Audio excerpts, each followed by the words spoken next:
of the things that we learn, which is Bukhari and Muslim and all of the books of hadith mention, that on one particular day, the harasa, or the border patrol, and the skirmishes, and the arrows and whatnot, became so severe that the Muslims were not able to pray Asr.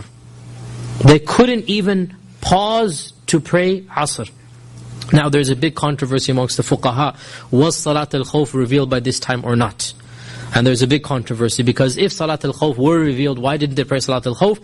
And the majority position is that Salat al-Khawf had been revealed at this time, but they were so preoccupied that the notion of praying was not, they didn't even have the time to remember that they forgot, if that makes sense. They're so busy doing what they had to do that it was a genuine moment where they forgot. And the evidence for this is that the ahadith seem to suggest this. That, and there are so many ahadith. If you look up Bukhari and Muslim, you find at least 10 hadith about this one incident. And because it has some fiqh about delaying the salah and about making up delayed salah, this is where we get the fiqh of fawat, of the missed prayers. This is where we get it from. That the Prophet never, of course, intentionally missed a prayer. We have 2 recorded instances of him missing salah. Only 2. This is the one of them. And then the other one of them was the oversleeping at Fajr that took place, that the army was going the entire night. They were marching non-stop the entire night, and then they rested Qubayl al-Fajr, like an hour before Fajr. And the Prophet said, who will guard us and wake us for Fajr? Bilal said, I will. And so all of the army fell asleep immediately, and then Bilal eventually as well fell asleep. And the first person to wake up was the Prophet ﷺ, with the heat of the sun. And the first thing he said, Ya Bilal, what happened? SubhanAllah. Look, his own mind about salah. Ya Bilal, what happened? And so Bilal said, Ya Rasulullah, the same one who caused you to sleep caused me to sleep. It's not my fault, right? The one who took your soul took my soul as well. Don't blame me.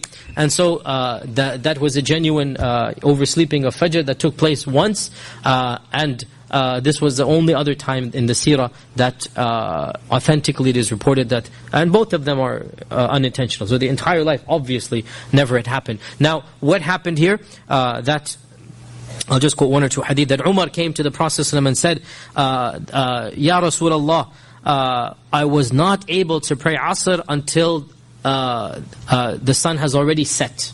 I haven't prayed Asr and the sun had set. And the Prophet ﷺ said, and I too was not able to pray Asr. And so they both did wudu and they prayed Asr after the sun had set. After the sun had set. Sahih Bukhari mentions that the Prophet ﷺ said, and this is a very famous hadith, شَغَلُونَ عَنِ الصَّلَاةِ الْوُسْطَى حَتَّى غَرَبَتِ الشَّمْسِ مَلَأَ اللَّهُ قُبُورَهُمْ وَبُيُوتَهُمْ نَارًا. That they have شَغَلُونَ, they've made us busy, so much so that we have not even managed to pray Salat al-Wusta. Now, this also shows us حَافِظُوا عَلَى الصَّلَوَاتِ وَالصَّلَاةِ الْوُسْطَى. It means Salat al-Asr, right? This is the correct position because of this hadith. That شَغَلُونَ عَنِ الصَّلَاةِ الْوُسْطَى.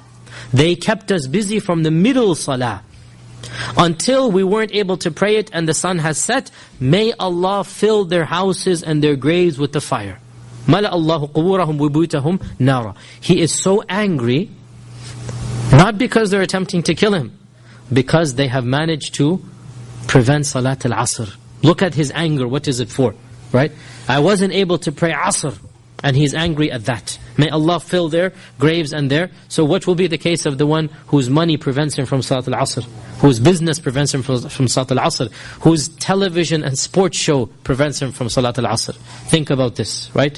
What will be his case? And here is the Prophet ﷺ on the battlefield, and he's fuming angry at them. Why? شَغَلُونَ عَنِ الصَّلَاةِ الْوُسْطَى. This is why he's angry at them. So after the sun had set, he then prayed Salat al-Asr. Now, from this, the fuqaha have derived the fiqh point not related to the seerah. And this is inshallah the correct opinion, that when you need to make up salawat, you make them up in the right order if it is reasonable and possible to do so. So, for example, even though Maghrib time had come in, he didn't pray Maghrib. He prayed Asr. And then he prayed Maghrib. And this shows us that the general rule you make up salawat in the order that you miss them, and the order that they should be prayed. Now, again, because we just mentioned it, what if this is not possible? It's not possible for multiple reasons. Number one reason, you haven't prayed for 5, 10, 15 years. Then what are you going to do? Make up 15 years salah before you say the next prayer? Obviously not. So then that doesn't apply, right? Number two, the scholars say that if you praying one salah will make 2 salah missed. Whereas if you jump to the second salah, then the first salah, is the only one missed, then you jump to the second salah. What does this mean? You get the point here that it's between, let's say, Asr and Maghrib, right? And you haven't prayed, let's say, Dhuhr. Okay? So if you move on to the second salah, then you will miss the first and the second timing. Therefore, you begin with the timing that you still have, and then you make up the other salah.